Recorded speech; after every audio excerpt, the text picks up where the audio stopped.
نحمده ونصلي على رسوله الكريم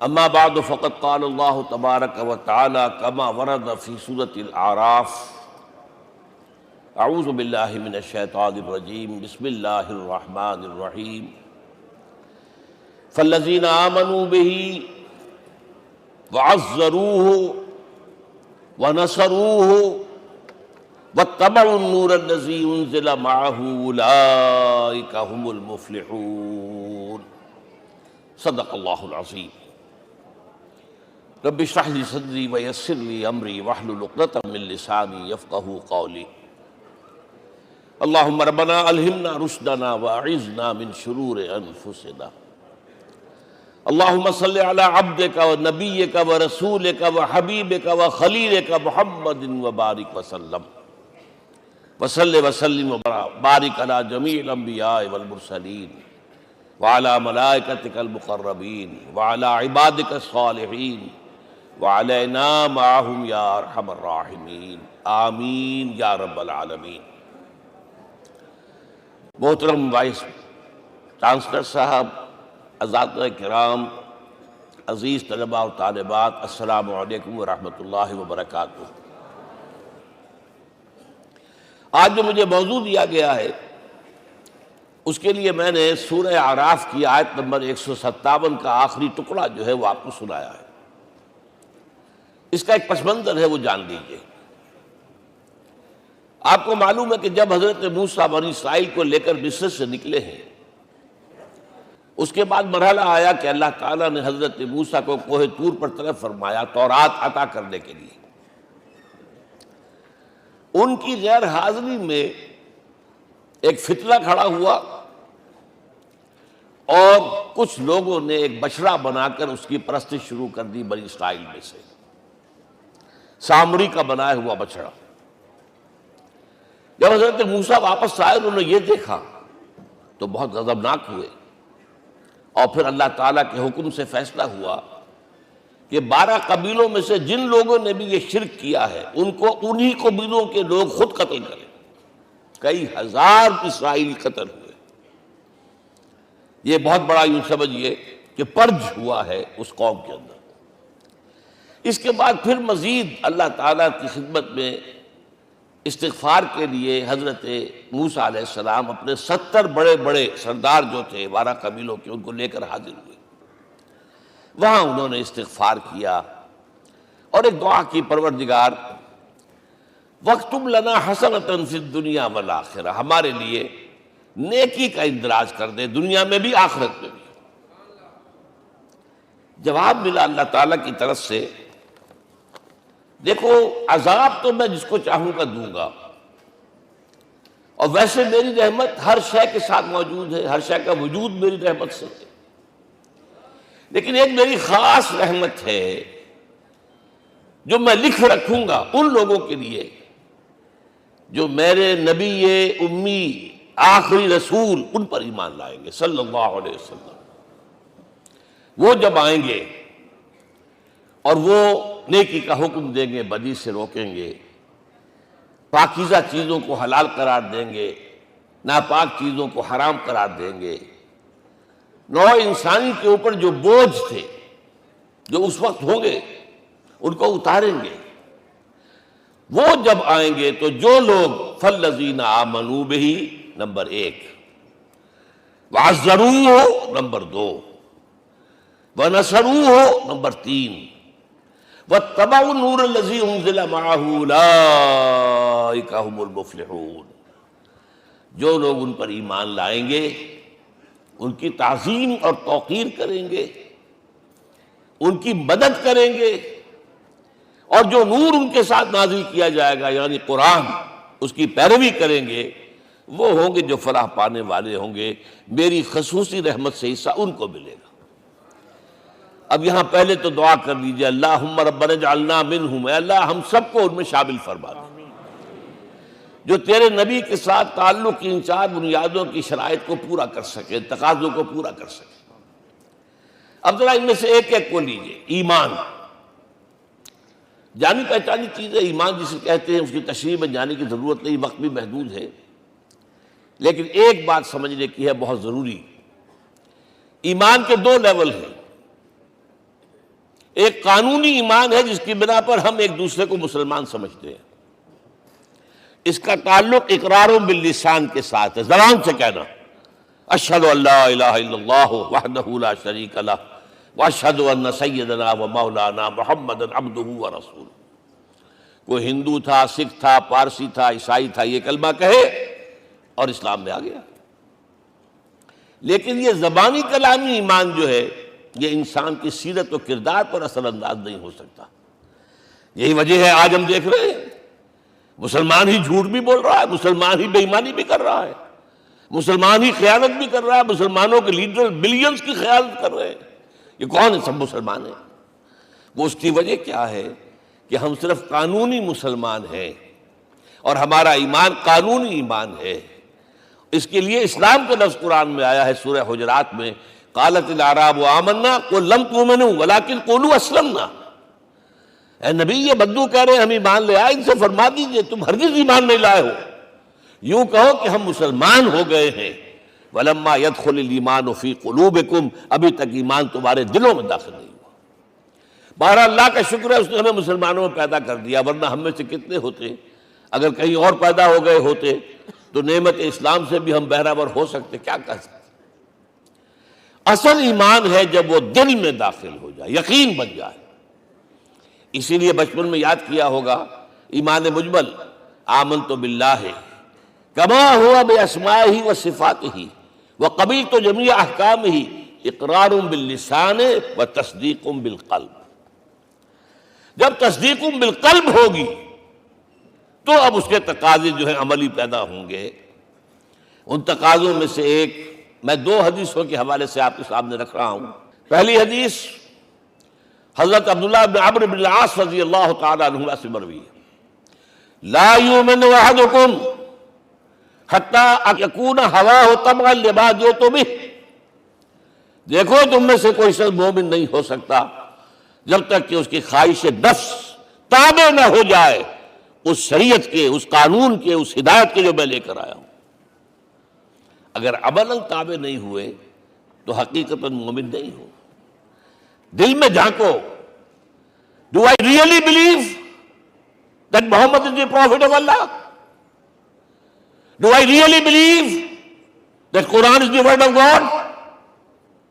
کبھی جھانکیے گا اندر، جواب ملے گا صحیح آپ کو۔ کیا کنوکشن ہے؟ کنوکشن ہو اور پھر حضور کی پیروی نہ ہو، حضور کے احکام کی پابندی نہ ہو، اللہ کے قوانین کی پابندی نہ ہو، کیسے ممکن ہے؟ حضور تو فرماتے ہیں صلی اللہ علیہ وسلم ایک ایسی بد اخلاقی اور کج خلقی پر صرف اسے کوئی گناہ کبیرہ بھی نہیں کہیں گے۔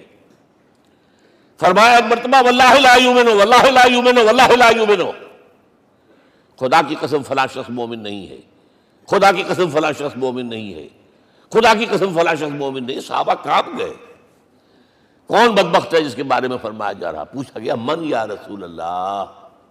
جواب سنیے اور اپنے غریب حالوں میں جھانکیے۔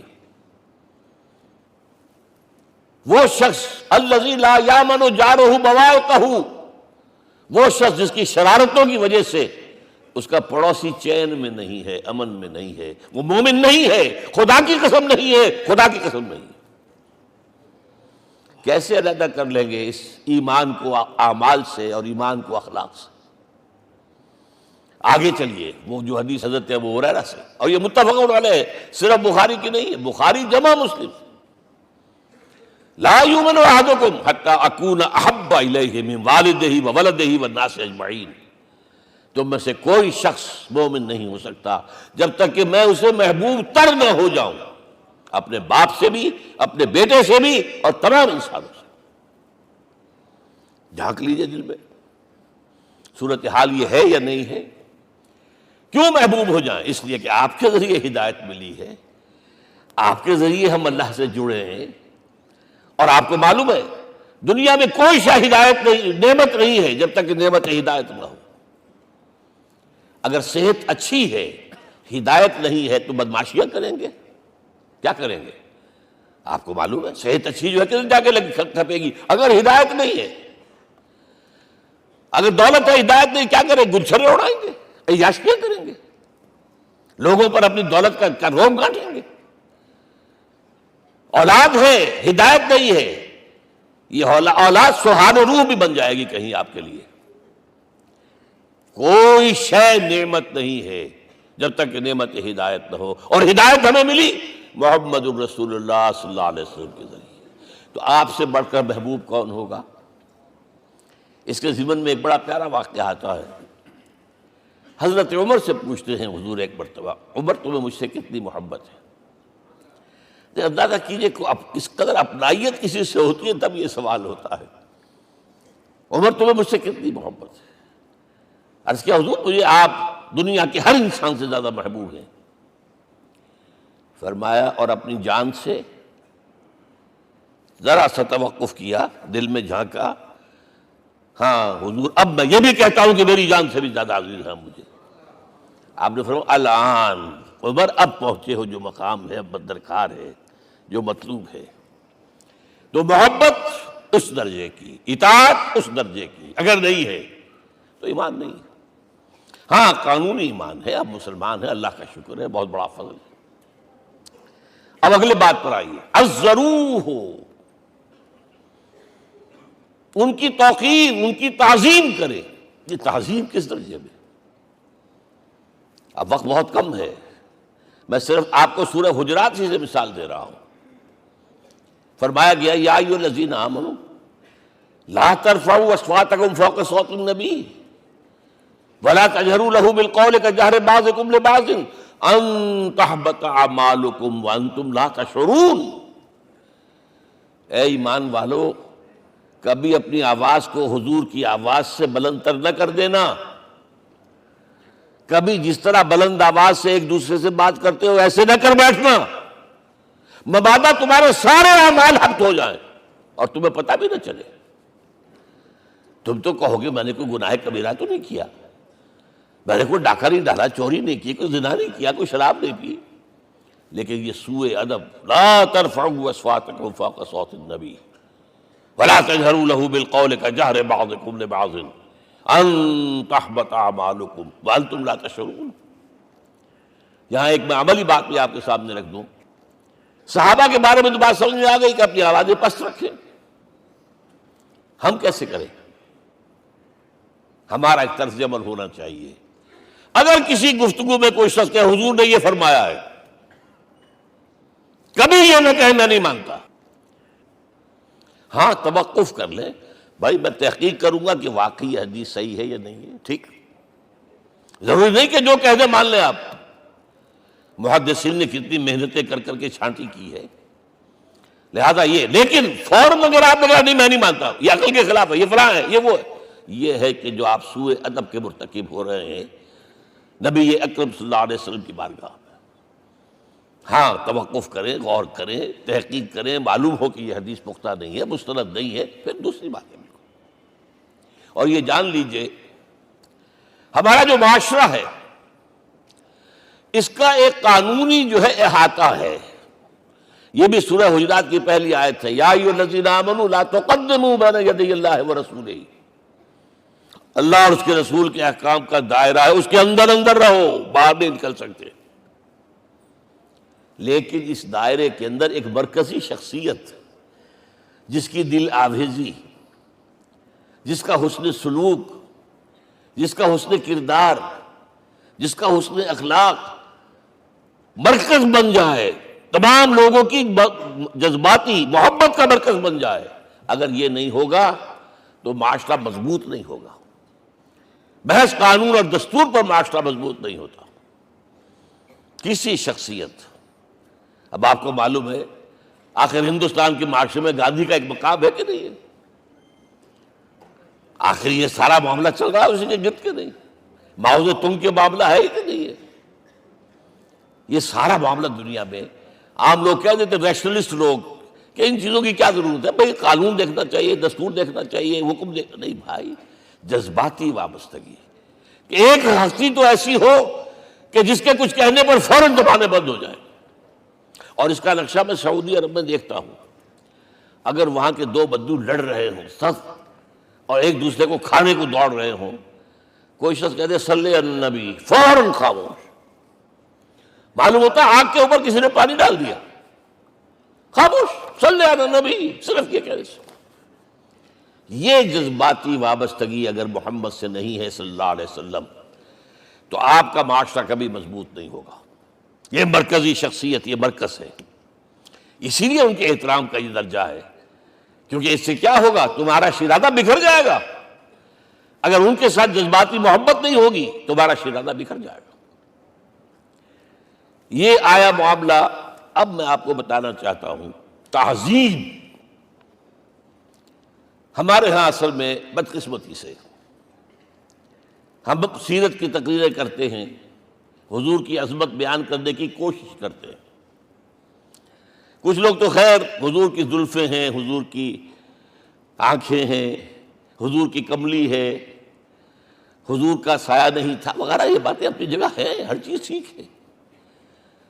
لیکن یہ جان لیجئے حضور کی اصل عظمت ایک نبی اور رسول کی حیثیت سے ہے، اور وہ شے وہ ہے جہاں جبرائیل کے بھی پر جل رہے ہیں، اس کی حقیقت کون جانتا ہے. میں ایک مثال دے رہا ہوں آپ کو کہ حضور 100 میں مثال رکھا کرتے تھے. آج روزہ رکھا، شام کو افطار نہیں کیا، وہ رات کو چل رہا ہے روزہ، اگلے روز پھر وہ کنٹینیو کر رہا ہے شام تک، 2 دن کا 100 میں مثال، 3 دن کا بھی رکھتے تھے. صحابہ نے اجازت چاہی، حضور ہمیں بھی اجازت دے دیں. نہیں، آج کے حضور آپ تو رکھتے ہیں، ہمیں منع کرتے ہیں. اب سنیے، ایکم مثلی، تمہیں سے کون ہے مجھ جیسا؟ ابھی تو عند ربی، میں تو اپنے رب کے پاس رات گزارتا ہوں. ہوا یطعمنی ویسقین، وہ مجھے کھلاتا اور پلاتا ہے.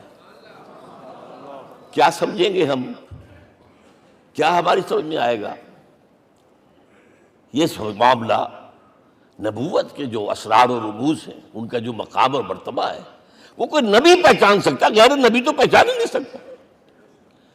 ایک ڈاکٹر کا کیا مقام ہے اپنے فن میں، وہ کوئی ڈاکٹر ہی سمجھ سکے گا نا، غیر ڈاکٹر کہاں سمجھے گا؟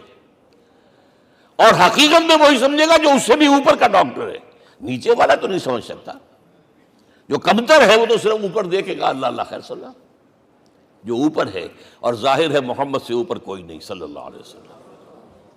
یہی وجہ ہے، دیکھیے شیخ سعدی کو کیا کہنا پڑا، یا صاحب الجمال و یا سید البشر من وجهك المریر لقد نور القمر لا يمكن الثناء كما كان حقه بعد خدا بزرگ توئی قصہ مختصر.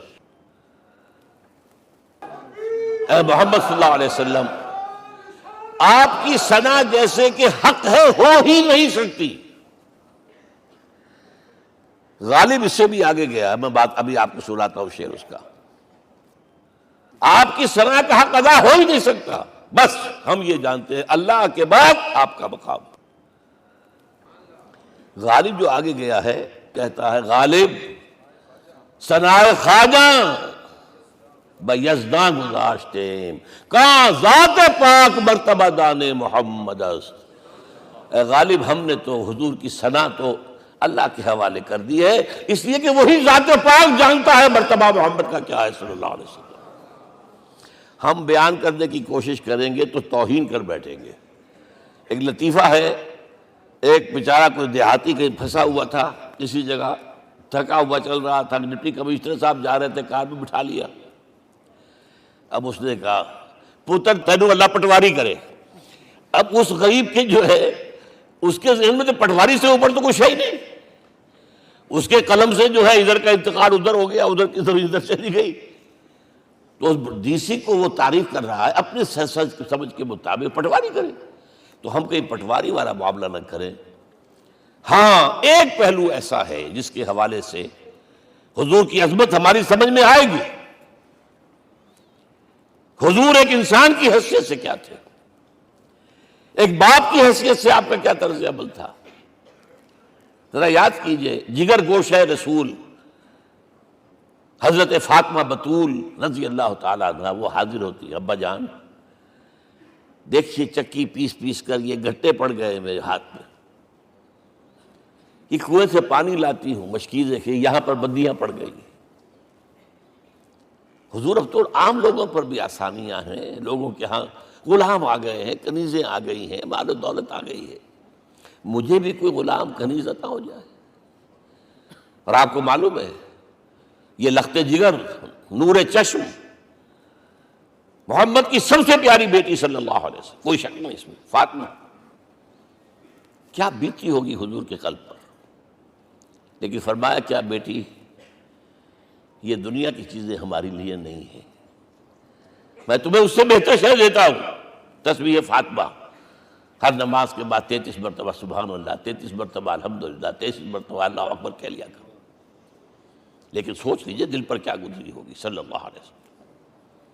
حضرت عائشہ سے پوچھئے، حضرت خدیجہ سے پوچھئے، حضور کیسے شوہر تھے، آپ سے زیادہ خواتین کے حق میں نرم، گھر کے کام کا جھاڑو دے رہے ہیں، کپڑے جو ہیں بوسیدہ انہیں سی رہے، گھر میں بیٹھے ہوئے، یہ کام کرتے تھے۔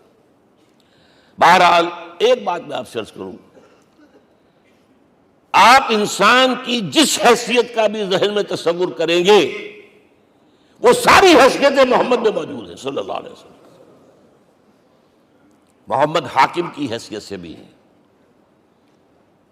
محمد سپہ سالار کی حیثیت سے بھی ہیں، محمد قاضی القضات بھی ہیں، محمد ہیڈ آف دی اسٹیٹ بھی ہیں، محمد بیویوں والے بھی ہیں، اولاد والے بھی ہیں، محمد 5 وقتہ امام بھی ہیں، جمعہ کے خطیب بھی ہیں، مدرس قرآن بھی ہیں، مربی بھی ہیں، مزکی بھی ہیں، اور ہر میدان میں بلند ترین مقام۔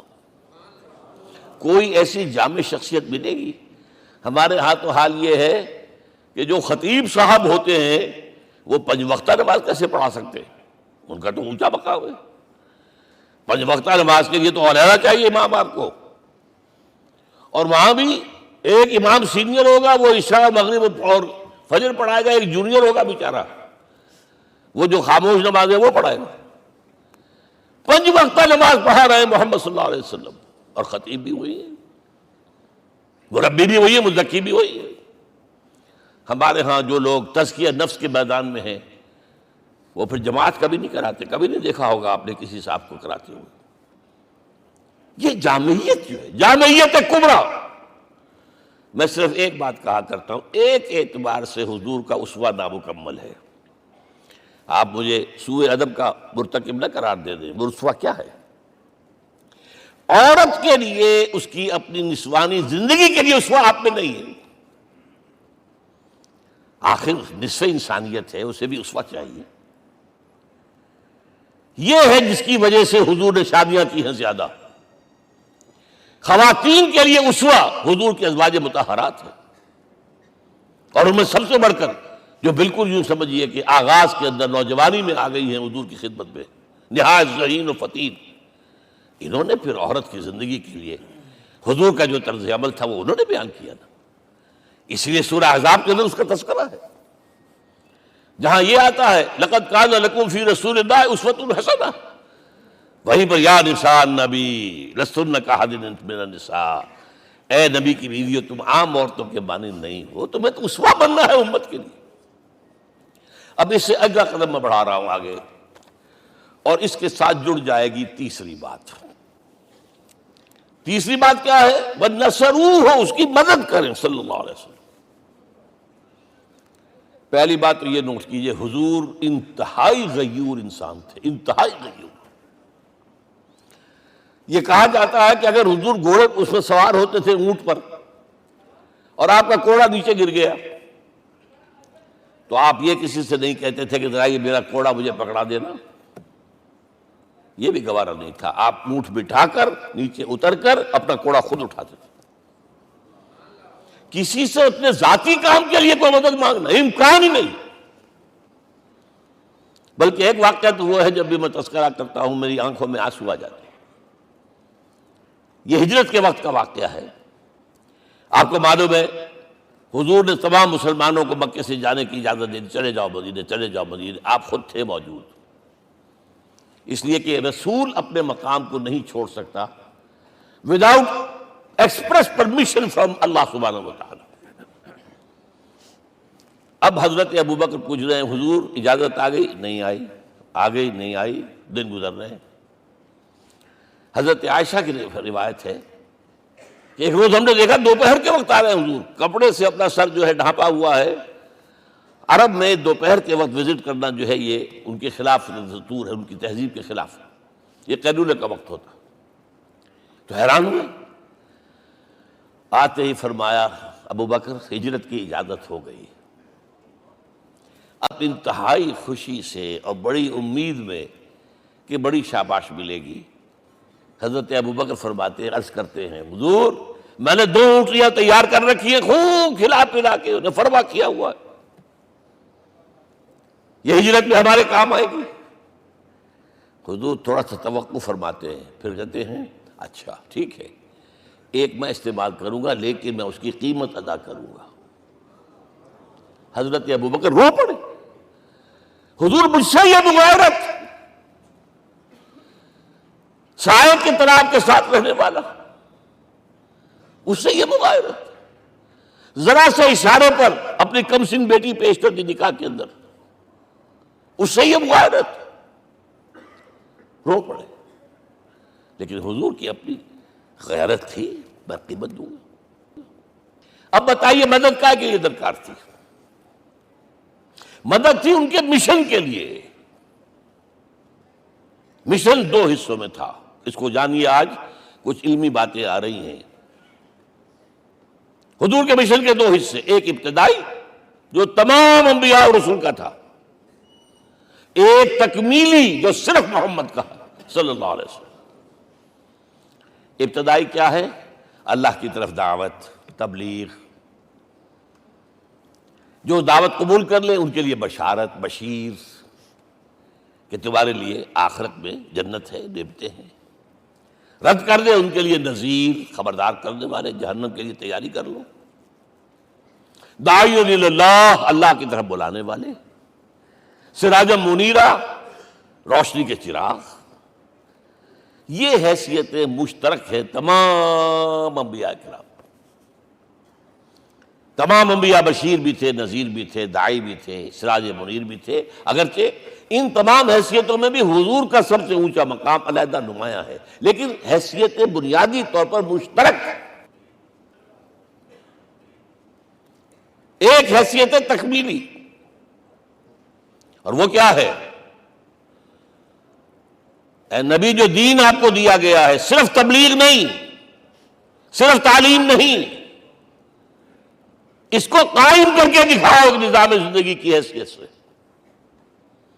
3 مرتبہ قرآن میں یہ الفاظ حضور کے لیے آئے ہیں، هو الذی ارسل رسولہ بالہدی ودین الحق لیظہرہ علی الدین کلہ، 3 دفعہ سورہ توبہ میں یہ الفاظ آئے، سورہ صف میں یہ الفاظ آئے، سورہ فتح میں یہ الفاظ آئے۔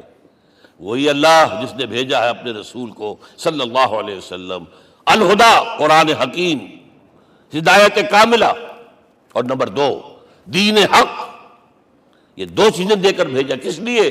تاکہ اس دین کو غالب کرے پورے نظام زندگی پر۔ یہ معاملہ ذرا سوچئے، اور یہ حضور کے لیے 3 دفعہ، اور کسی اور نبی کے لیے 1 دفعہ بھی نہیں۔ قرآن مجید کے اس نقطے کو ذہن نشین کر لیجیے۔ اصل میں یہ کیا ہے؟ اسے ہم یوں کہیں گے، ایک ہے نبوت و رسالت، ایک ہے تکمیل نبوت و رسالت۔ ہمارے ہاں ختم نبوت کے اوپر تو زور دیا گیا ہے، اور صحیح دیا گیا ہے، ایمان کا ہمارا جز ہے۔ حضور کے بعد کسی نے بھی دعویٰ کیا نبوت کا، وہ جھوٹا کذاب دجال، جس نے مانا وہ بہرحال دائرہ اسلام سے خارج ہے، اور جو بھی کچھ ہوا کرے وہ۔ یہ چونکہ قانونی بات تھی اس لیے اس کا حق ادا کیا علماء کرام نے، واقعہ ہے کہ اس میں کوئی کمی نہیں رکھی، لیکن حضور کی فضیلت اس میں نہیں ہے۔ فرض کیجئے کہ نبوت چلی آ رہی تھی ہموار طور پر، ایک جگہ آ کے ختم ہو گئی، تو فضیلت کون سی ہوئی؟ نہیں، نبوت اور رسالت تدریجاً ترقی کرتے ہوئے اپنے نقطۂ عروج کو پہنچ کر ختم ہوئی. یہ ہے فضیلت. اب آپ سوچئے الہدا دیا گیا حضور کو تو کیا تورات میں ہدایت نہیں تھی؟ سورہ اعراف کی آیت ہے، سورہ مائدہ کی، انا انزلنا التوراۃ فیہا ھدی ونور. ہم نے نازل کی تھی تورات، اس میں ہدایت بھی تھی، نور بھی تھا. ہم مانتے ہیں اللہ کی کتاب تھی. وہی فرمایا ہے انجیل فیہا ھدی ونور، اس میں ہدایت بھی تھی، نور بھی تھا. پھر یہ الہدا قرآن آیا. یہ کیا ہے؟ ہدایت نے درجہ بدرجہ ترقی کرتے ہوئے قرآن میں آ کر کامل ہو گئی. ہدایت کامل. وجہ کیا ہے؟ انسان کا شعور بھی تو درجہ بدرجہ بڑھا ہے. ایک وقت تھا ہمارا بچپن تھا، فکر کے اعتبار سے، سوچ کے اعتبار سے، علم کے اعتبار سے. ہمارے آباء و اجداد کبھی جو رہتے تھے غاروں کے اندر یا کبھی آئے ہیں تو کیا تھا ان کے پاس؟ اب اس وقت جو ہے کسی کو آپ پرائمری کے بچے کو پی ایچ ڈی ڈاکٹر رکھ دیجئے ٹیوٹر، تو کیا پڑھائے گا؟ پڑھائے گا تو وہی جو پرائمری کا بچہ سمجھ سکے. لہذا وہ جو کہا گیا تھا آدم کو اس زمین کی خلافت دیتے، فَإِمَّا يَأْتِيَنَّكُم مِّنِّي هُدًى فَمَن تَبِعَ هُدَايَ فَلَا خَوْفٌ عَلَيْهِمْ وَلَا هُمْ يَحْزَنُونَ. یہ ہدایت رفتہ رفتہ آئے گی آئے گی آئے گی آئے گی. اور یہ بات جان لیجئے، پروفیسر ڈاکٹر محمد شریف نے جو کتاب لکھی ہے فلسفے کی تاریخ پر، اس میں بتایا ہے کہ 1200 برس انسانی تاریخ کے بہت ہی پروڈکٹیو ہے فلسفیانہ فکر کے لیے. From 600 BC to 600 AD 1200 years سارے فلسفے اسی میں پیدا ہوئے. سقراط، مختار، افلاطون اور یہ سب نکل گئے، اور کنفیوشس بھی آ گیا، تاؤ بھی آ گیا، اور بدھ بھی آ گیا، جین بھی آ گیا، سب آ گئے. گویا کہ انسان جب کچھ سوچ سکتا تھا، جتنا سوچ سکتا تھا سوچ چکا. اور یہ بھی سنا دوں، حضرت عیسیٰ نے کہا تھا اپنے حواریوں سے، ڈپارٹنگ جو میسج تھا، مجھے ابھی تم سے اور بھی بہت باتیں کرنی تھی لیکن تم ان کا تحمل نہیں کر سکو گے. جب وہ فارقلیت آئے گا صلی اللہ علیہ وسلم تو تمہیں سب کچھ بتائے گا. لہذا جب انسان بلوغت کو پہنچا ہے فلسفیانہ فکر کے اعتبار سے، تب، اور یہ بھی نوٹ کر لیجئے، بہت اہم بات کہہ رہا ہوں، چند مہینے غار حرا کی تنہائیوں میں اللہ تعالیٰ نے حضور کو وہ سارا ذہنی سفر طے کرایا ہے. کیا کرتے تھے حضور جا کر غار حرا میں؟ کبھی سوچا آپ نے؟ اگر آپ یہودیوں میں پیدا ہوئے ہوتے تو یہودی طرز پر آپ عبادت کرتے. اگر کہیں عیسائیوں میں پیدا ہوتے تو عیسائیوں کی طرف پر آپ تو نہیں تھے. آپ تو پیدا وہ مشرکین میں شرک کرنے کا امکان ہی نہیں آپ کے لیے. تو کیا کرتے تھے؟ حدیث کے الفاظ یہ یتحنث فی، وہاں جا کر عبادت کرتے تھے.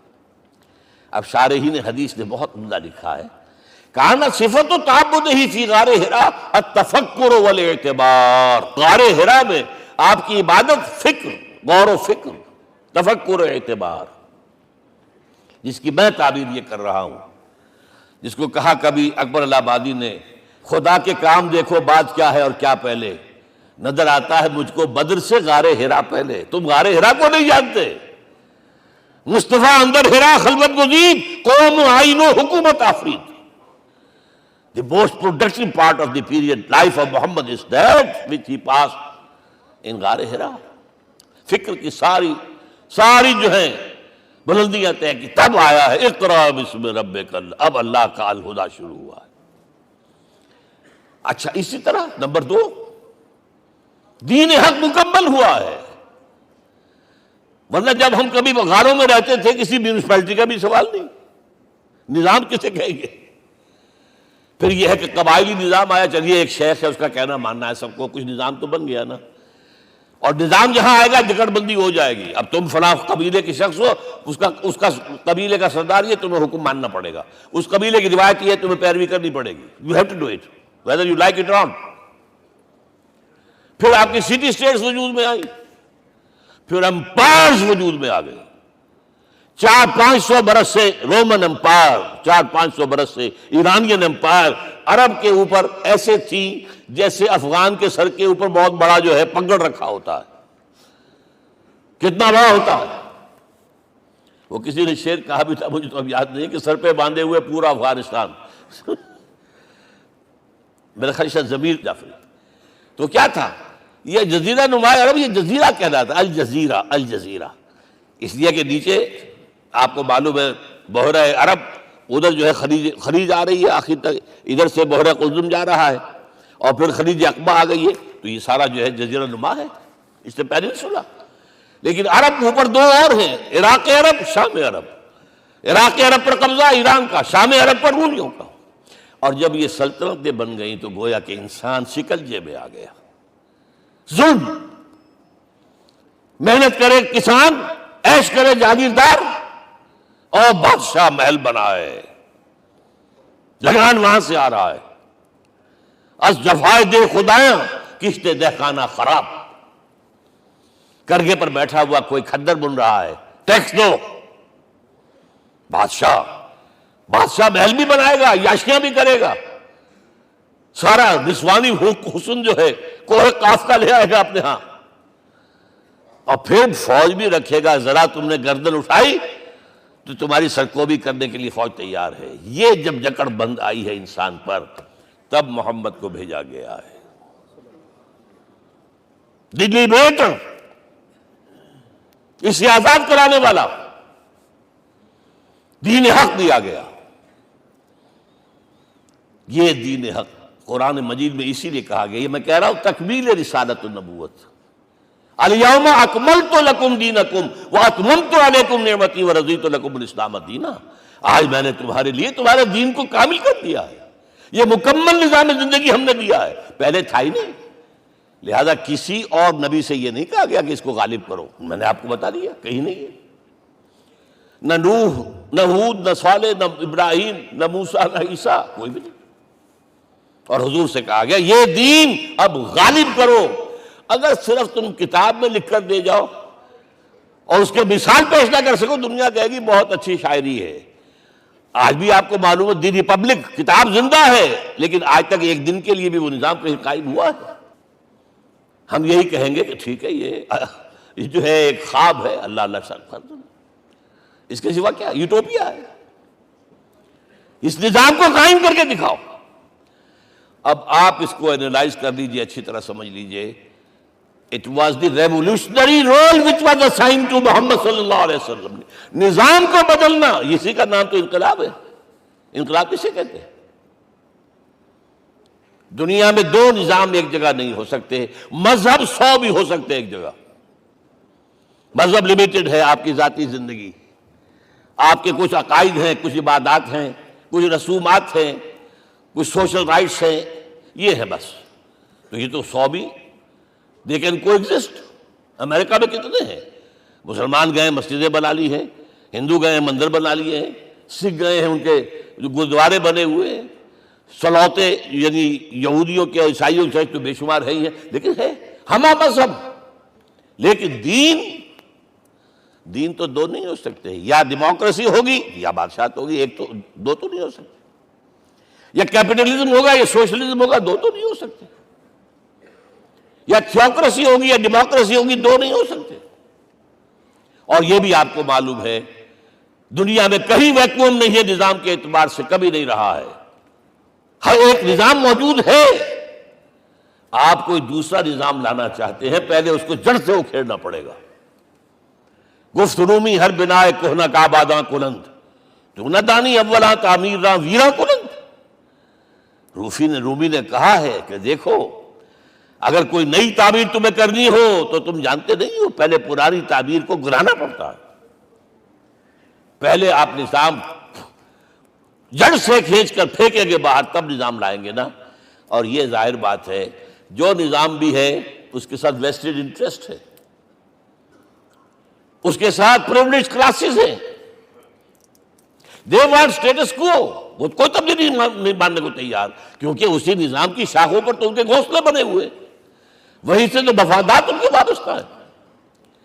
لہذا نظام جو ہے بدلنے کے لیے جانیں دینی پڑتی ہیں، خون بہانا پڑتا ہے، جان جوکھوں کا کام کرنا پڑتا ہے، اس کے بغیر نظام نہیں بدلتا. اور محمد کا رول صلی اللہ علیہ وسلم یہ ہے وہ عظمت محمد کی جو انسان نے پہچانی ہے۔ میں 3 گواہیاں آپ کے سامنے پیش کر رہا ہوں، 1 from the east, 2 from the west, 3 کئی ملوے ہے۔ یہی لاہور 1920، یہاں ایک بریڈلا ہال ہوتا تھا، اس بریڈلا ہال میں ایم این رائے کی ایک تقریر۔ And who was M N Roy? personal friend of Lenin, member of the Communist International. He knew what revolution is. اور اس نے ہسٹوریکل رول آف اسلام تقریر کی لاہور کے اندر 1920 میں، اور اس نے کہا تاریخ انسانی کا عظیم ترین انقلاب وہ تھا جو محمد نے برپا کیا صلی اللہ علیہ وسلم۔ میں تو اس کی ذہانت کی داد دیے بغیر نہیں رہا۔ اس نے کہا بعض مورخین یہ جو فتوحات کی ہیں صحابہ کرام نے، ان کو سمجھ بیٹھتے ہیں جیسے اٹیلا نے فتوحات کی ہیں یا چنگیز خان نے کی ہے یا کسی اور، کہاں وہ کہاں یہ، وہاں صرف تباہی آتی تھی۔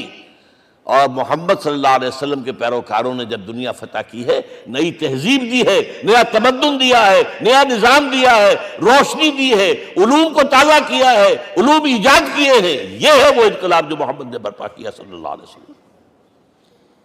یہ کتاب آج بھی ہندوستان میں چھپتی ہے، بمبئی میں، دی ہسٹوریکل رول آف اسلام۔ اور میں سمجھتا ہوں کہ ہندو ہے، کمیونسٹ ہے اور گواہی دے رہا ہے۔ دوسرا، یہ تو چونکہ بڑی ریسنٹ پاسٹ کی بات ہے، ڈاکٹر مائیکل ہارٹ ایک کتاب لکھتا ہے دی 100، اور اس کا سب ٹائٹل کیا ہے؟ A selection and gradation of the 100 most influential personalities of the human race, human history۔ پوری انسانی نسل میں سے ان لوگوں کو چن لو جنہوں نے اس کی تاریخ کے دھارے کے رخ کو موڑا ہو۔ ادھر جا رہا تھا ادھر کر دیا، ادھر جا رہا تھا ادھر کر دیا۔ جن لوگوں نے بھی تاریخ کا دھارا موڑا، پہلے سلیکٹ کر لو، سلیکشن۔ 100 آدمی کا ہم آ گئے، اب گریڈیشن، ان میں سب سے زیادہ کس نے کیا؟ اور ٹاپ پر لایا محمد کو صلی اللہ علیہ وسلم۔ یہ کتاب تو اویلیبل ہے، پڑھیے۔ اور چونکہ عیسائی ہے اور حضرت عیسیٰ کو نمبر 3 پر لے گیا، غور کیجئے۔ نمبر 2 پر لایا نیوٹن کو، بابائے طبیعیات۔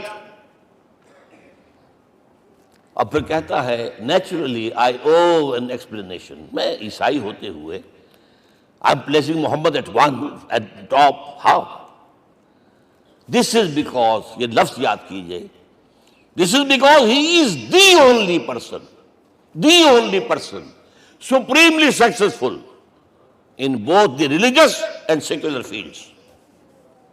ذہانت، وہ زندگی جو آج تقسیم کر دی گئی ہے، یہ مذہبی زندگی ہے، یہ سیکولر ہے، یہ ریاست ہے، قانون ہے، یہ ہے، اور اس کو علیحدہ رکھو بھائی، مذہب کو علیحدہ رکھو۔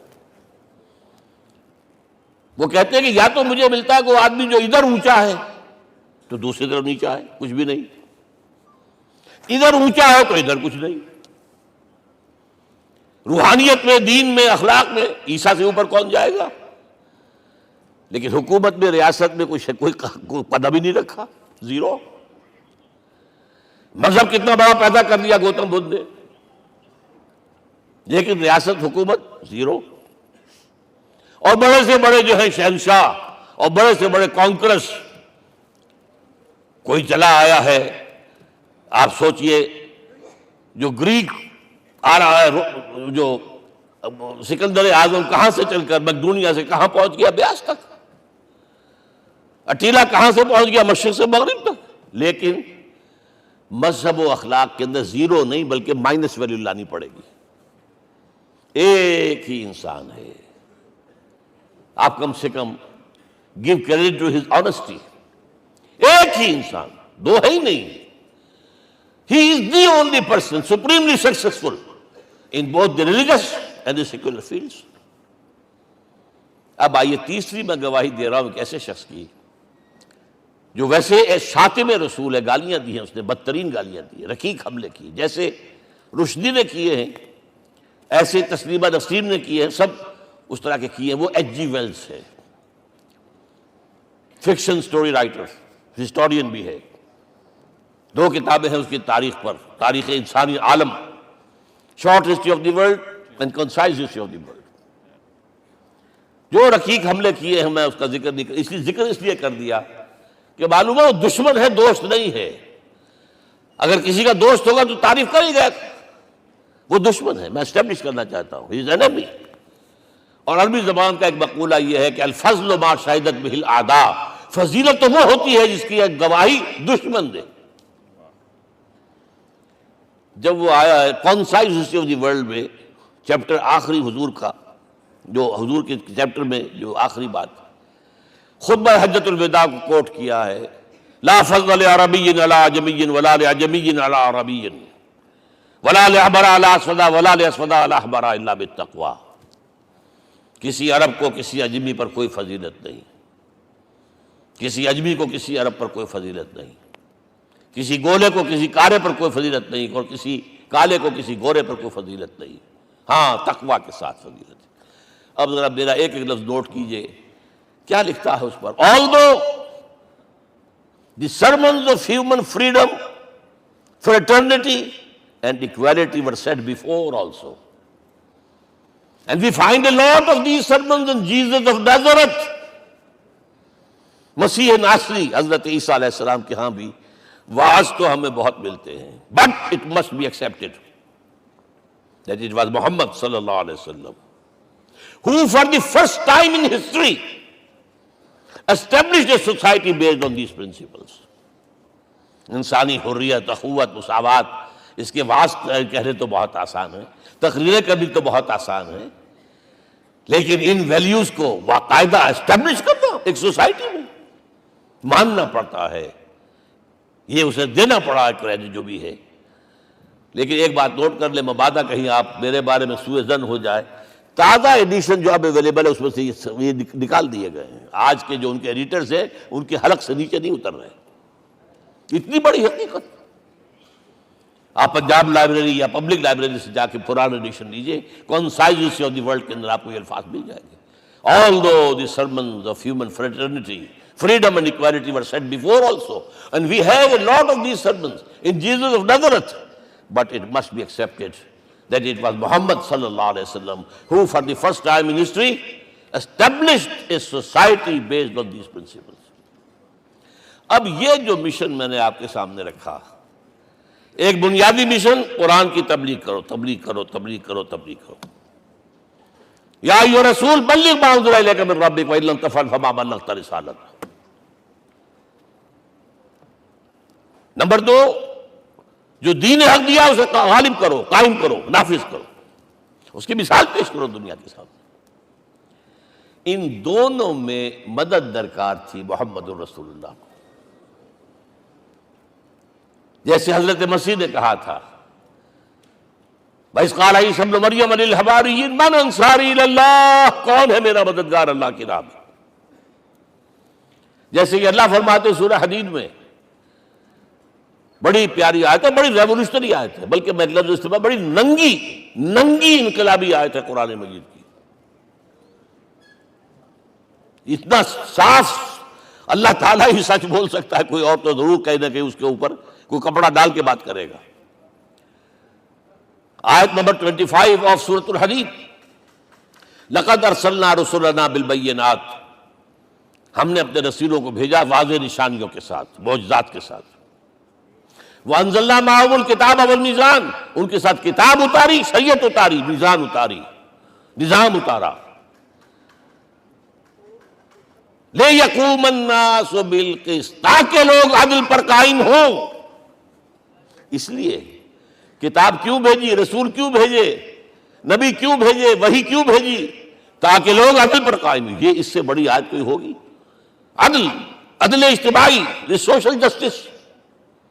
اب اگلا ٹکڑا پڑھیے، وَأَنزَلْنَا الْحَدِيدَ، ہم نے لوہا بھی اتارا ہے، فِيهِ بَأْسٌ شَدِيدٌ، اس سے اسلحہ بنتا ہے، جنگی قوت ہے۔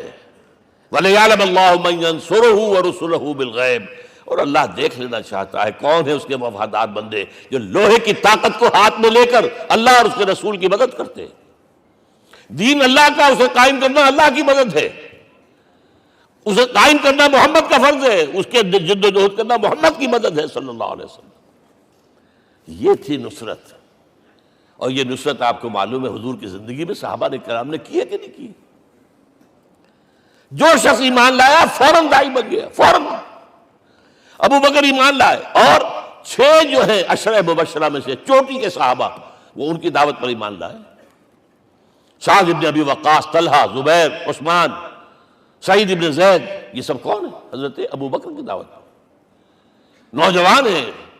مصعب بن عمیر کو گھر سے نکال دیا چچا نے، اور برہنہ کر کے نکالا ہے کم وقت نے، اس لیے کہ باپ مر گیا تھا، بہت دولت چھوڑ گیا تھا، ماں نے بڑے ناز و نام میں پالا تھا۔ کہتے ہیں 200 درہم کا جوڑا اس کا بن کر آتا تھا شام سے، جیسے کبھی ہم کہتے تھے کہ پنڈت نہرو کے کپڑے جو ہے پیرس سے سل کر آتے ہیں، اور جہاں سے گزر جاتا تھا مصعب، اتنا اس نے لگایا ہوتا تھا عطر کہ پوری گلی جو ہے وہ خوشبو سے جو ہے بھر جاتی تھی۔ چچا نے بلایا، تم جو یہ گلچھرے کر رہے ہو اپنے باپ کی دولت پر نہ، اور تم اسے کہتے ہو کافر، نکل جاؤ گھر سے۔ وہ چلنے لگے، یہ بات ہے ٹین ایجر، چلنے لگے۔ وہ سمجھا تھا کہ میرے یہ کہنے سے اس کے تو اس کو تارے نظر آ جائیں گے، یہ فوراً جو ہے توبہ کرے گا، پلٹ آئے گا۔ چلنے لگے تو اسے اور غصہ آیا، یہ کپڑے بھی اسی باپ کے ہیں، اتارو۔ وہی اتارے کپڑے، مادرزاد برہنہ ہو کر ماں کے پاس گئے ہیں۔ ماں نے آنکھوں پر ہاتھ رکھا، مصعب کیا ہوا ہے؟ فرمایا امی میں موحد ہو گیا ہوں، یہ ہے توحید۔ اور اب جا کر حضور کے دامن میں بیت ارقم میں اب ہمہ وقت کارکن ہے، قرآن اتر رہا ہے، پڑھ رہے ہیں، سمجھ رہے ہیں، قرآن اتر رہا ہے، یاد کر رہے ہیں۔ اور اس کے بعد جب کہا تھا مدینے والوں نے بیعت عقبہ اولیٰ پر کہ حضور ہمارے سے آپ کی ملاقات تو سال کے بعد ہی ہوگی، درمیان میں تو آپ کو معلوم ہے خونریزی ہے، کوئی قافلہ بچ کے نہیں آ سکتا، تو اب آپ ہمیں کوئی اپنا شاگرد دیجئے۔ مصعب بن عمیر کو حضور نے کہا جاؤ ان کے ساتھ۔ وہاں ان کا نام پڑ گیا المقری، پڑھانے والا، قرآن پڑھانے والا۔ 75 آدمی اگلے سال لے کر آ گیا ہے، اور اسی سے بیعت عقبہ ثانیہ ہوئی ہے، اور ہجرت کا راستہ کھل گیا۔ اور اس کو ایک دفعہ حضور نے دیکھا، مسجد کے دروازے کے سامنے سے گزر رہا تھا مصعب، پھٹا ہوا کمبل تھا جس میں لپیٹا ہوا تھا۔ حضور کی آنکھوں میں آنسو آ گئے۔ غزوہ احد میں شہید ہوا کس طرح؟ علم بردار تھا، ایک ہاتھ پر وار پڑا ہے، کٹ کے گر گیا، ایک ہاتھ سے تھاما، دوسرے پر بھی گر گیا، دونوں جو بچے ہوئے حصے تھے اس سے تھاما۔ پھر جب ختم ہو گئے، اس کے بعد جو ہے جب دفن کر رہے تھے تو حضور کے سامنے پرابلم لایا گیا۔ مصعب کے جسم پر تو کوئی کپڑا ہی نہیں تھا سوائے ایک چادر کے، ایک دھوتی، اللہ اللہ خیر اللہ۔ اور شہید کا کفن ہوتا ہے اس کا اپنا لباس۔ حضور وہ اتنا چھوٹی ہے وہ چادر کہ پاؤں ڈھانپتے ہیں تو سر کھل جاتا ہے، سر ڈھانپتے ہیں تو پاؤں کھل جاتے ہیں۔ فرمایا سر کو ڈھانپ دو کپڑے سے اور پیروں پر گھاس ڈال دو۔ That was the last dress which Mus'ab got۔ تو یہ لوگ جو تھے محمد رسول اللہ والذین معہ، یہ ساتھی حضور کے جنہوں نے حضور کے مشن میں آپ کا ساتھ دیا۔ اور ایک خاص مرحلے کا تو میں آپ کے سامنے ذکر ہی کر دوں، اس لیے کہ دین کی اقامت، دین کا غلبہ، اس میں تو جہاد اور قتال آئے گا لا محالہ۔ Nobody is going to allow you to change the system۔ اگر سسٹم بدلتا ہے تو اس کے ساتھ جو مفادات بدلتے ہیں وہ ختم ہو جاتے ہیں، جو پرولیجز ہیں وہ ختم ہو جاتے ہیں۔ لہذا جب غزوہ بدر کا مرحلہ آیا ہے، حضور نے مجلس شورا منعقد کی، اور آپ نے جو وہی سے آپ کو بتا دیا گیا تھا، دیکھو ایک قافلہ آ رہا ہے شمال سے، مال غنیمت سے لدا پھدا ہے، اور 50 صرف اس کے ساتھ محافظ ہیں۔ ایک لشکر آ رہا ہے جنوب سے، ریل کانٹے سے لیس، اور اللہ نے وعدہ کیا ہے کہ ایک پر ضرور تمہیں فتح دے گا، بتاؤ کدھر چلے۔ یہ اصل میں کسی بھی سپہ سالار کے لیے وقت ہوتا ہے کہ اپنے ساتھیوں کے مورال کا اندازہ کرے۔ کچھ ہوں گے ہم جیسے کمزور بھی، انہوں نے کہا کہ حضور پہلے قافلے کی طرف چلے، آسانی سے فتح بھی ہو جائے گی اور ہتھیار مل جائیں گے ہمیں، ہمارے پاس تو ہتھیار بھی نہیں ہے، گنتی کے لوگوں کے پاس تلواریں بھی نہیں سب کے پاس، تو 50 آدمیوں کے ہتھیار تو ملیں گے، پھر لشکر سے نپٹ لیں گے۔ اب حضور کہہ رہے ہیں اشیرونی اشیرونی اشیرونی، حضرت مقداد بن اسود کھڑے ہوتے ہیں، حضور ہمیں موسیٰ کے ساتھی نہ سمجھیے جنہوں نے کہہ دیا فَاذْهَبْ أَنْتَ وَرَبُّكَ فَقَاتِلَا إِنَّا هَاهُنَا قَاعِدُونَ. ہم موسیٰ کے ساتھی نہیں ہیں، ہم آپ کے جانثار ہیں. آپ جو آپ کی نیت ہے آپ بسم اللہ کیجیے. اب آپ کو کیا پتا ہمارے ذریعے آپ کو اللہ تعالیٰ آنکھوں کی ٹھنڈک عطا فرمائے.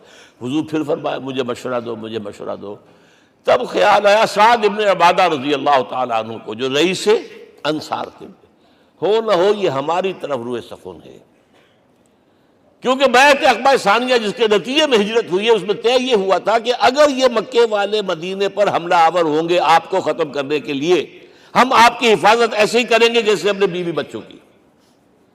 اور ابھی مدینے پر حملہ ہوا نہیں ہے، حضور پری ایمپٹ کر رہے ہیں، باہر نکل کر مقابلہ کرنا چاہ رہے ہیں.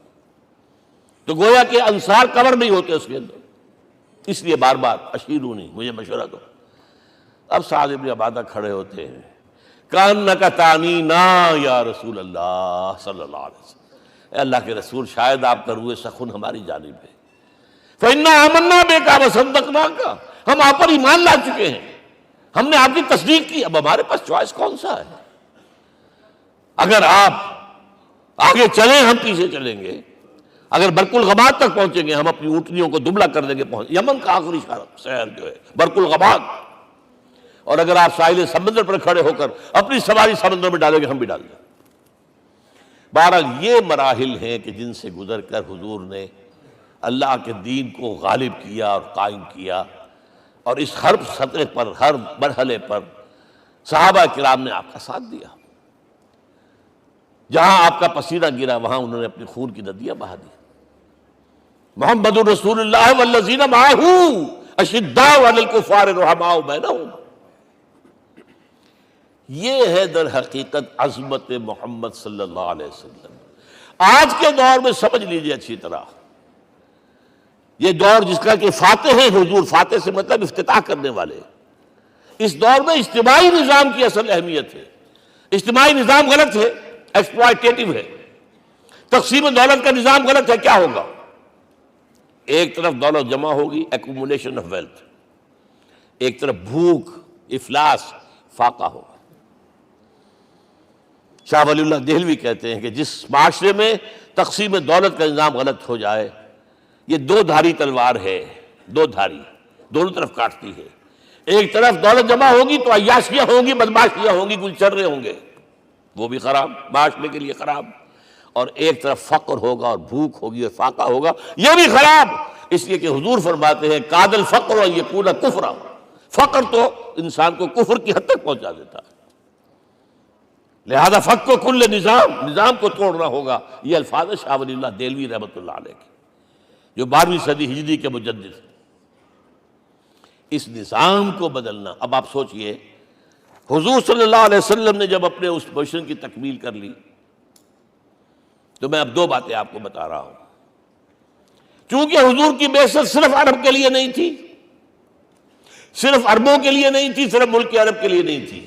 اگر یہ ہوتا تو آپ کا کام مکمل ہو گیا تھا، پورے عرب میں اللہ کی حکومت قائم ہو گئی، ایک ایک شخص تک قرآن پہنچ گیا.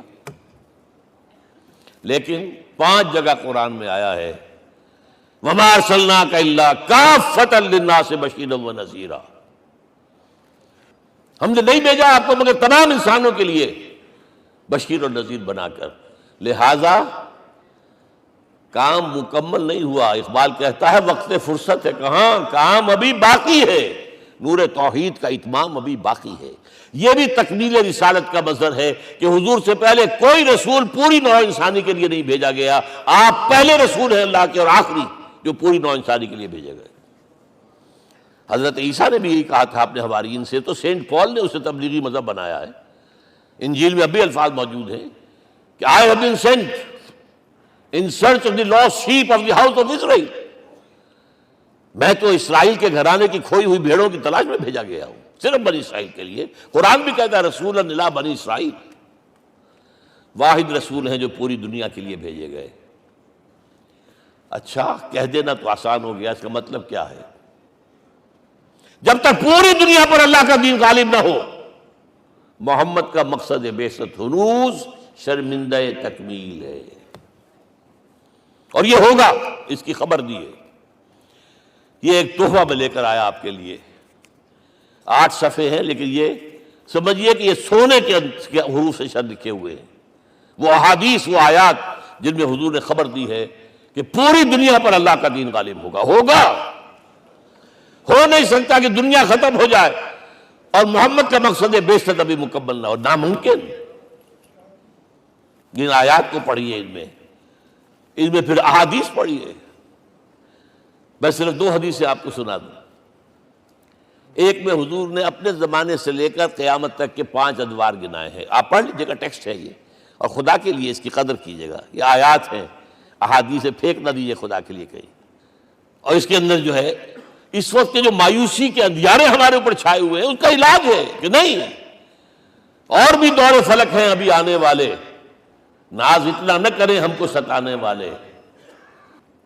بہرحال حضور نے جب اپنا مشن عرب کی حد تک مکمل کر لیا تو اب ایک بات نوٹ کیجئے، خطبہ حجۃ الوداع 1.25 لاکھ کا مجمع، حضور نے اپنے اس خطبے میں اپنی تعلیمات کے جو اہم نکات تھے انہیں اور دہرایا 3 مرتبہ ایک بات کی ہے۔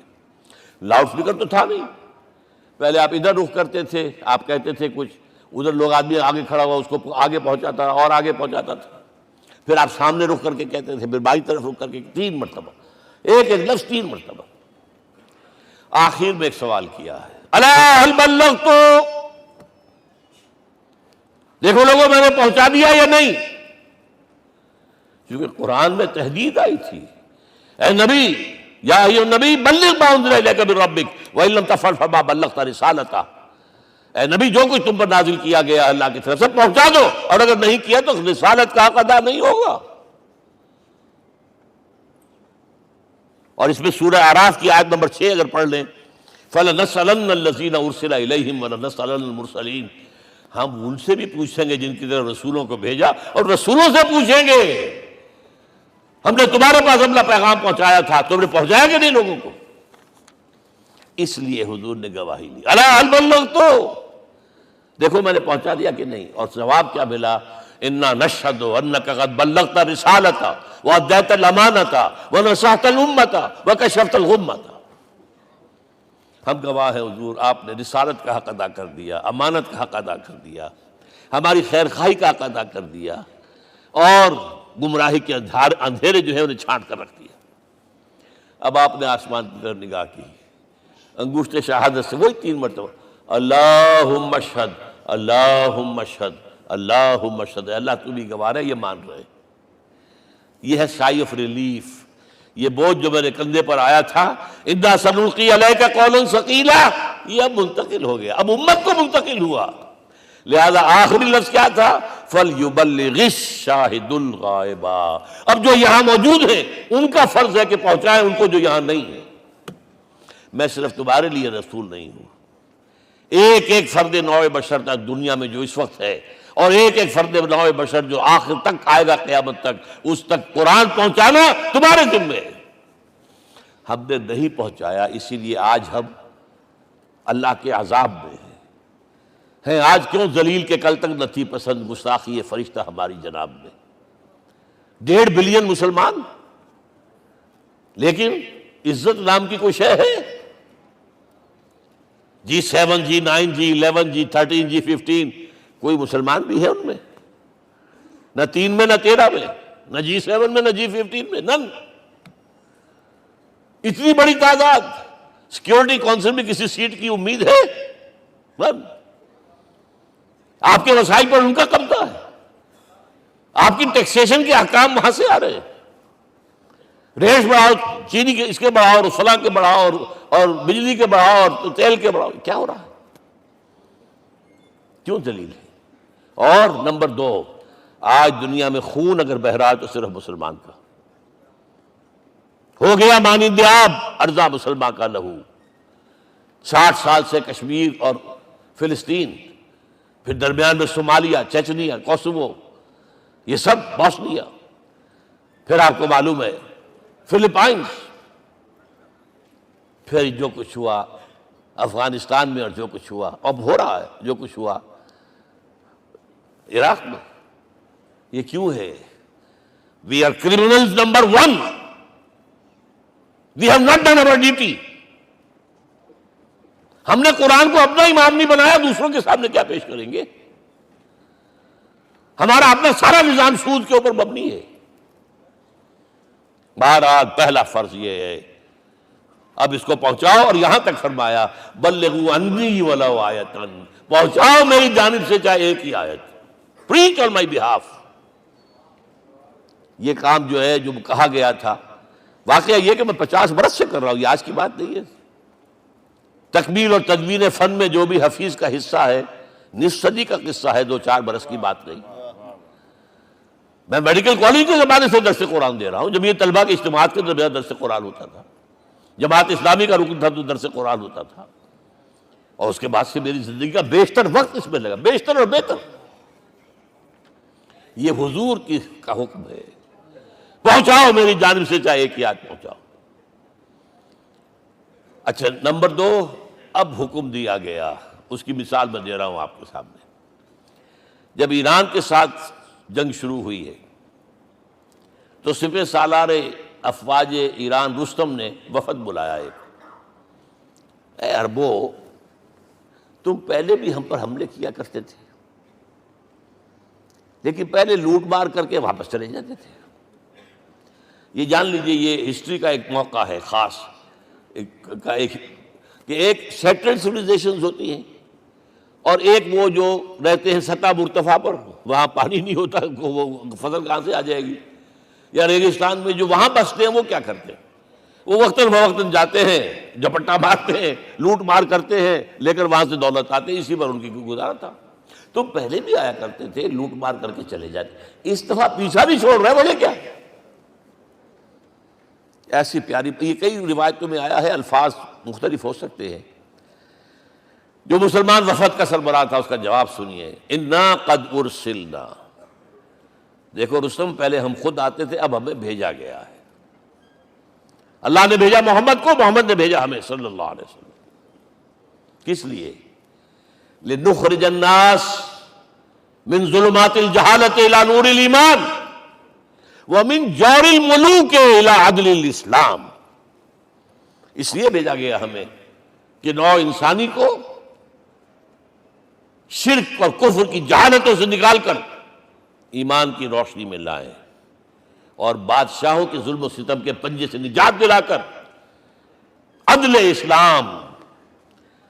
دیکھو ہمارا خلیفہ چٹائی پر بیٹھتا ہے، عمر رضی اللہ تعالیٰ عنہ، اس کے تو کوئی خدم و حشم نہیں ہے، کوئی باڈی گارڈ نہیں ہے۔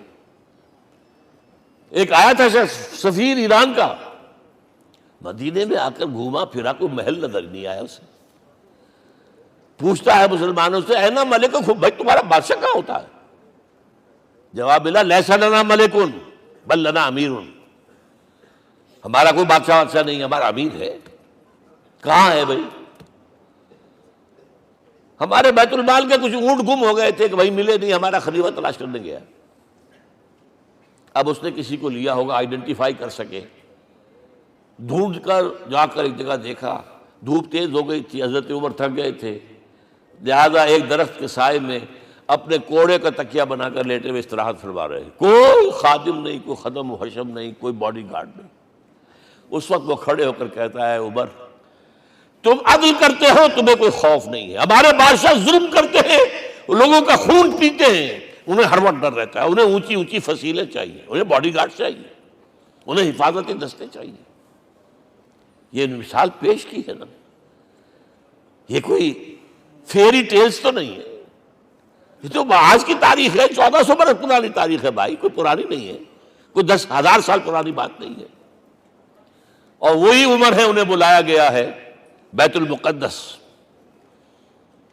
وہاں جو مسلمانوں کا محاصرہ تھا وہ طول کھینچ گیا، فصیل بہت اونچی مضبوط، اور اندر ہر طرح کا رسد بھی موجود ہے، راشن بھی ہے، پانی بھی ہے۔ عیسائیوں کا قبضہ تھا، عیسائی پادری آئے فصیل پر، مسلمانوں تم اگر قیامت تک بھی یہاں پڑے رہے محاصرہ کر کے، یہ کبھی فتح نہیں ہوگا شہر، ہاں یہ فتح ہونا ہے، ہماری کتابوں میں ہے، لیکن ایک درویش بادشاہ کے ہاتھوں فتح ہوگا، تمہارے اندر ہمیں وہ درویشی نظر نہیں آ رہی۔ وہ چونکہ کچھ عرصہ ہو گیا تھا، شام میں پہنچ گئے تھے، خربوزے کو دیکھ کے خربوزہ رنگ پکڑتا ہے، اچھا لباس پہننا شروع کر دیا، اور وہاں تھے امین هذه الامہ ابو عبیدہ بن الجراح رضی اللہ تعالی عنہ، یکی ازا شرح مبشرہ، ان کا فوراً کلک کیا، یہ بادشاہ مدینے میں بیٹھا ہوا تو ہے، یہاں سے ریکویسٹ کی گئی ہے آپ تشریف لائیے۔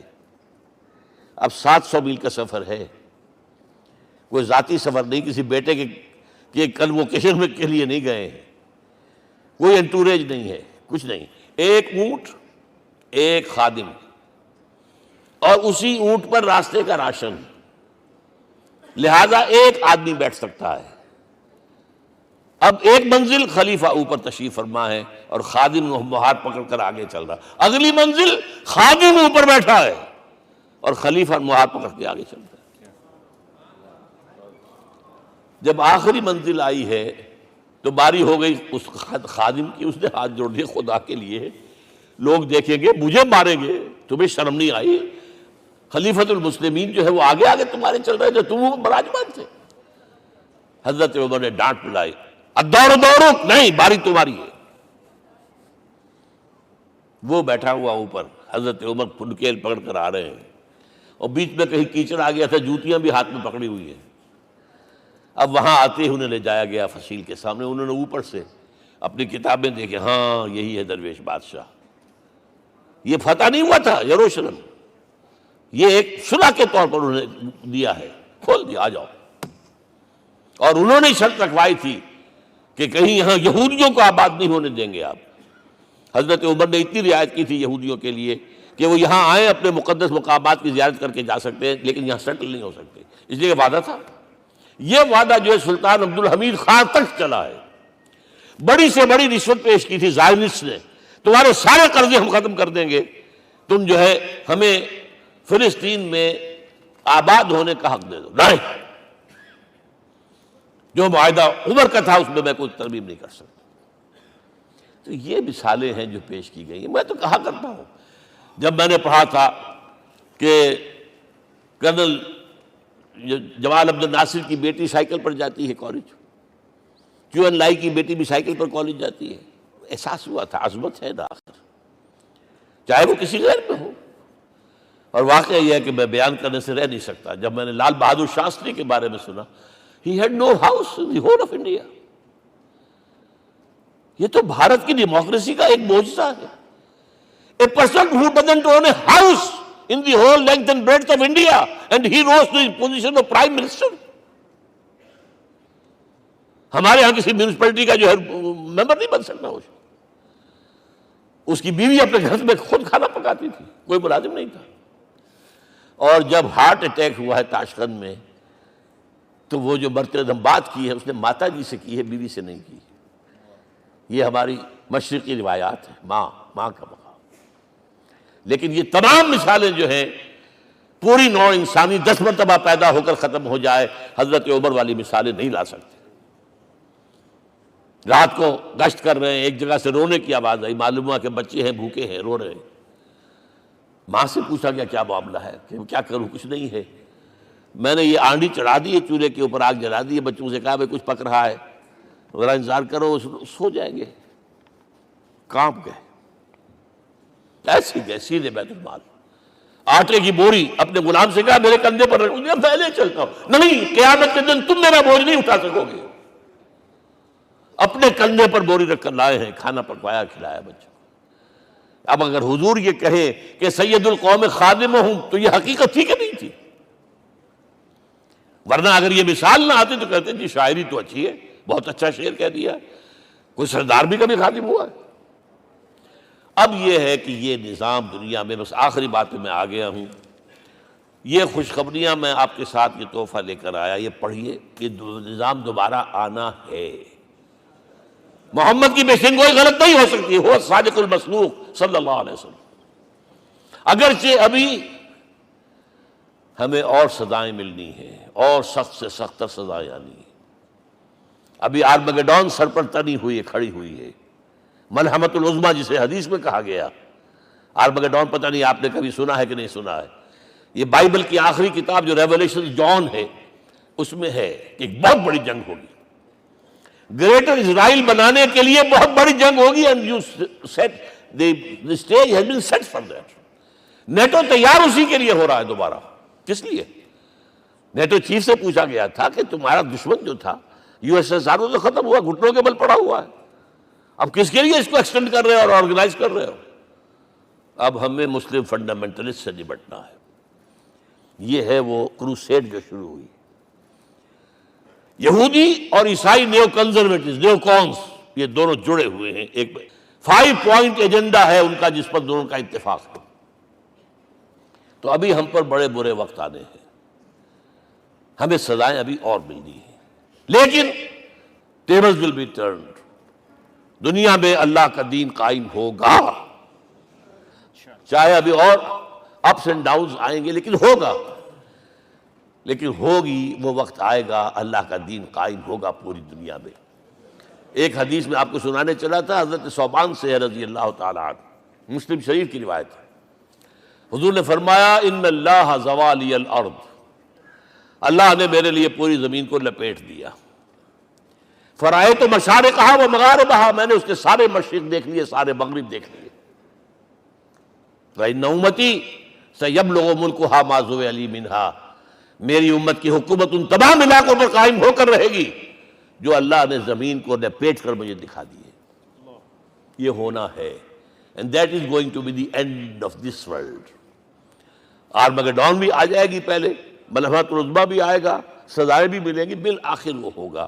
لیکن آخری بات, میرے اور آپ کے لیے مسئلہ لمحہ فکریہ کیا ہے؟ میں اور آپ کہاں کھڑے ہیں؟ Are we on the side of Allah or on the side of America? بہرحال یہ تو جو اپس اینڈ ڈاؤنز آنے ہیں, میرے اور آپ میں سے ہر شخص کے سوچنے کی بات یہ ہے, یہ تو انقلاب تو آئے گا, حضور کے ذریعے سے آیا, کچھ لوگ حضور کے ساتھی بن گئے, ان کی دنیا بن گئی, آخرت بن گئی, قیامت میں کے بعد جو کچھ ملنا ہے اللہ تعالیٰ, روح و ریحان و جنت النعیم. کچھ رہ گئے کہ چاہے سگا چچا تھا محروم رہ گئے, ابو لہب. آج بھی یہ قافلہ ادھر چل رہا ہے. اقبال نے بالکل ٹھیک کہا ہے کہ دنیا کو ہے پھر مار کا روح و بدن پیش, تہذیب نے پھر اپنے درندوں کو ابھارا, اللہ کو پامر دیے مومن پہ بھروسہ, ابلیس کو یورپ کی مشینوں کا سہارا. اور صحیح کہا ہے, آخری بات جو کہہ رہا ہوں, ایک نکتہ میرا رہ گیا ہے, وَاتَّبَعُوا النُّورَ الَّذِي أُنزِلَ مَعَهُ, چوتھی بات, اور یہ کہ وہ لوگ جو اس نور کا اتباع کریں گے کہ جو ان کے ساتھ نازل کے قرآن, اس لیے کہ قرآن ہی ذریعہ ہے, آلہ انقلاب ہے. قرآن انسانوں کو بدلتا ہے, افراد کو, افراد مل کر جماعت بن کر وہ جو انقلاب برپا کرتے ہیں. بٹ انڈیویجول چینج, اقبال کے الفاظ میں, چوں بجا در رفت جہاں دیگر شود, یہ قرآن اگر کسی کے باطن میں اتر جاتا ہے تو اس کے اندر انقلاب آ جاتا ہے. He is a change person from within. وَاتَّبَعُوا النُّورَ الَّذِي أُنزِلَ مَعَهُ. لیکن آخری دور کے بارے میں چند اشعار سنا رہا ہوں. شب گریزاں ہوگی آخر جلوہ خورشید سے, یہ چمن معمور ہوگا نغمہ توحید سے, ہو کر رہے گا. اور پھر دلوں کو یاد آ جائے گا پیغام سجود, پھر جبیں خاک حرم سے آشنا ہو جائے گی. اور آنکھ جو کچھ دیکھتی ہے لب پہ آ سکتا نہیں. میں حیرت ہوں کہ دنیا کیا سے کیا ہو جائے. آب روان کبیر تیرے کنارے کوئی دیکھ رہا ہے کسی اور زمانے کے خواب. وہ زمانہ آنا ہے, لیکن دیکھنا یہ ہے کہ میرا اور آپ کا اس میں کتنا حصہ ہے. اقول قولی ھذا واستغفر اللہ لی ولکم ولسائر المسلمین.